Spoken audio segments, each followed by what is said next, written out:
Alright, stop. Hello there. I'm stopping you in the beginning of this video to let you know there's going to be major spoilers for the entire story of JoJo's Bizarre Adventure parts 1 through 8. So, if you're not caught up on the anime and you don't want to be spoiled, make sure you do that before you watch this.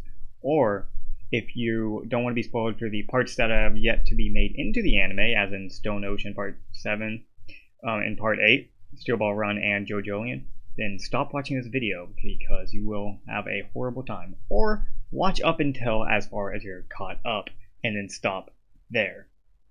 Now, if you're still here, enjoy the video. Welcome. Today, I'm going to help you understand JoJo's Bizarre Adventure. Specifically, the Joestar family tree. JoJo's Bizarre Adventure is a 33-year-old manga/anime split into 8 parts, each featuring a different main character named Jojo. The parts are Phantom Blood, Battle Tendency, Stardust Crusaders, Diamond is Unbreakable, Vinto Oro, Stone Ocean, Steel Ball Run, and Jojo. The first member of this Joestar bloodline is George Joestar, who is more of a plot device than he is a character. He marries undisclosed woman number 1, and they have the son, Jonathan Joestar. Jonathan strives to become a true gentleman, but is stopped by meeting his newly adopted brother, who he then fights and gets emotionally abused so hard that they become the best of friends and play rugby together. This is until later he marries Irina Pendleton, and they have the son, George Joestar II.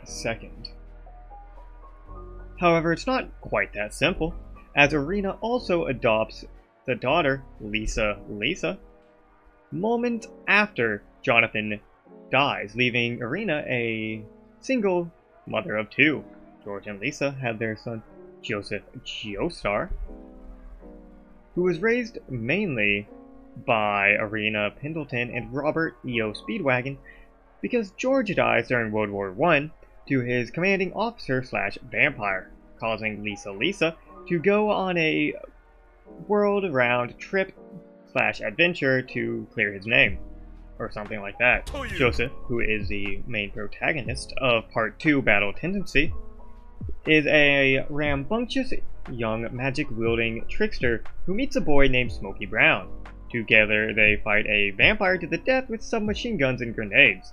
Following that, Joseph meets the gods of rock and roll, Santana, Cars, Wham, and AC/DC, before killing them and marrying an Italian woman named Susie Q.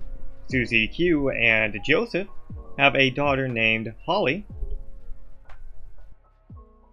who runs away to Japan and marries a man named Sadao Kujo, causing Joseph an uncontainable hatred for the Japanese. However, it seems that it's not really that deep, because he goes to Japan and has an affair with Tomoko Higashikata, resulting in a son named Josuke. Josuke means Holly and him are both half related.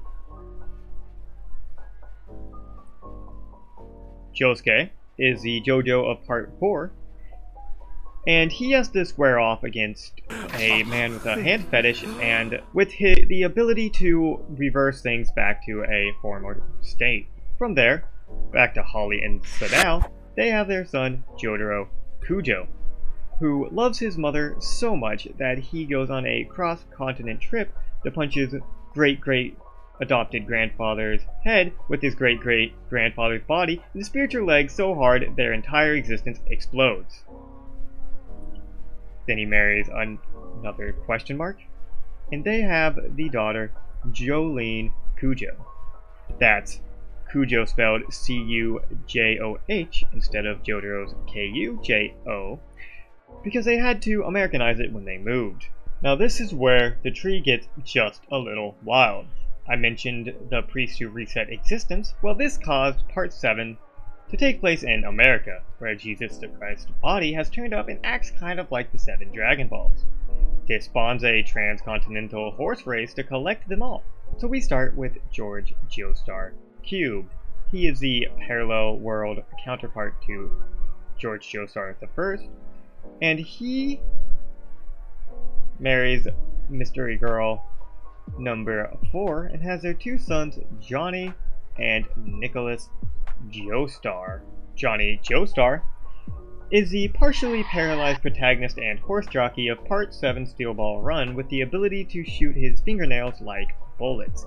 He is also the parallel version of Jonathan Joestar. Eventually, Johnny gets so good at firing his fingernails and spinning them that he is able to cause every atom, molecule, and or particle in your body to rotate indiscriminately, indefinitely, and insatiably. He uses this power to defeat the previously invincible President Funny Valentine, who just happened to be the President of America, and could do magic tricks using the colonial flag, which just so happened to be scarred on his back from the Civil War. From here, the bloodline gets just a bit weirder. We have Yosuke Higashikata 8, who is the parallel world version of, well, Yosuke Higashikata, and is also the fusion of Yosefumi Kujo and Yoshikage Kira. Yoshikage Kira, who was the antagonist from Part 4 Diamonds is Unbreakable, who had a ceaseless love of hands, murder, explosions, and David Bowie's suit. However, now he's far more focused on looking like a sailor. His counterpart is Yosefumi Kujo, and I'll give you 5 seconds to figure out who he's the parallel version of.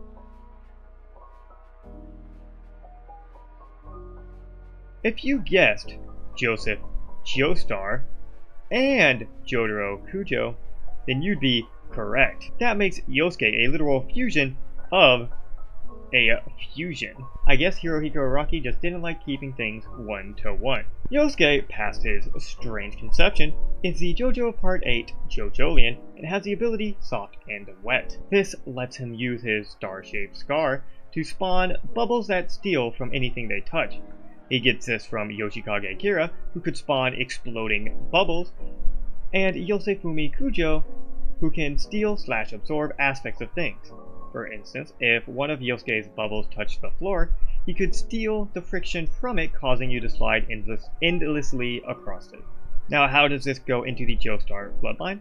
Well, every JoJo in the Joestar bloodline has a star-shaped birthmark. This indicates that since he does, one of these two is somehow related to Johnny. Now that's it for the Joestar bloodline, but as I would say if Dio didn't exist entirely to fuck with it. Next I have to mention Dario Brando, who is a horrible man who managed to fool George Joestar into thinking that he was saving his life by stealing his possessions. Dario and his wife had a kid named Dio Brando. Dio Brando gets adopted by George Joestar because of said convincing that Dario saved his life. Now, Dio is a dog-kicking, kiss-stealing bastard who abuses Jonathan as much as possible to try and steal his inheritance. Eventually, Dio becomes a vampire and burns Jonathan's family house to the ground before fusing with Jonathan to create a super Jonathan Dio hybrid, otherwise known as Jonathan Joestar. Now, when you are an immortal vampire's head on the body of a sunlight magic wielding gentleman from Victorian England, what do? If your answer was to have sex with multiple women and sire a bunch of kids, while traveling the world and having a possibly gay priest lover, then you fit right in with Dio. His first kid with a mystery wife, their son, Giorno Giovanna, who is now 33% biologically related to his mother, Dio, and also Jonathan. Now, that's not exactly how biology works, but for the sake of JoJo's Bizarre Adventure, science does not matter. Giorno Giovanna originally had black hair until he became a man, and then his Dio genes and cells activated, causing him to become blonde and gain the ability to turn things to life. Side effects include a hatred of selling drugs to kids, but a love of the mafia and murder. The next of Dio's kids is Ungalo, the shark-looking mistake. Ungalo, who is sired from Dio and another mother, which means he's also related to Jonathan, gains the power of Bohemian Rhapsody. Bohemian Rhapsody basically lets him bring fictional characters to life, meaning his power is essentially limitless. If we're operating on this, that means he could summon Goku with all his powers, or even something like God. Another facet of this power is people who experience it relive the stories of people they identify as, such as, if I identified, let's say, as Goku, I would have to teleport next to Cell and explode myself, killing us both. Next up is Rikyle. Rikyle is the brother of Ungalo and also sired from Dio. Oh, these lines are getting so messy. Jonathan and the mother, also being a brother of Ungalo. Rikyle, who uses the power of Sky High, spawns these little rods that absorb heat and cause localized sickness, so he's basically just like Twitter. The final son of Dio is Donatello Versus, who also is Dio and a mystery woman, which means he's a Dio, mystery woman, and Jonathan, and also a brother to here and here. Let me rephrase that those are half-brothers between all of these. Say you, there we go. It's very easy to see. Now, Donatello Versus, his ability is Underworld, which specifically causes people to relive the experience of the soil in Florida, which I guess means, let's say the soil got bulldozed, then you would be bulldozed with it, even though nothing's happening. It's worded really vague. And a little bit of interesting trivia. These three sons are all named after fashion designers. So maybe Dio just really got into fashion in between his bouts of hatred and homicidal murder. Moving on to the parallel universe. First we have Diego's mother. Now Diego's mother, along with her mysterious lover, has her son Diego. Diego is the parallel world equivalent to Dio Brando, and is also similar to Johnny, a horse jockey. Unlike Johnny, he doesn't have any powers. That is until he Deus Ex Machina's the ability to turn into a dinosaur and also change other people into dinosaurs. But it doesn't stop there, because now we have Diego Brando again. Now this guy, I'm going to put him down here, I guess for clarity's sake. He is the parallel world version of Diego Brando and also Dio Brando. Unlike Diego Brando, this Diego Brando has the ability to use Zawaldo to play a meme sound and freeze time. I guess Funny Valentine decided he needed another Diego to help fight Johnny and his spin nails because his immortality and magic tricks weren't enough to stop a paralyzed jockey. And that is the entirety of the John Doe bloodline. It's a very clear, concise, and easy to follow, and in no way does Dio mess up every single facet of this. You know, I think we all have a little bit of this in our own families. I remember when I was younger, when my brother's best friend killed him and took his body before running off and sleeping for a season in Egypt.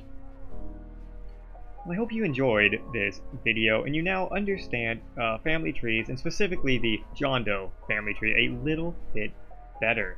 Stay tuned for more drama between sunlight magic wielding buff men and fashion-centric vampires.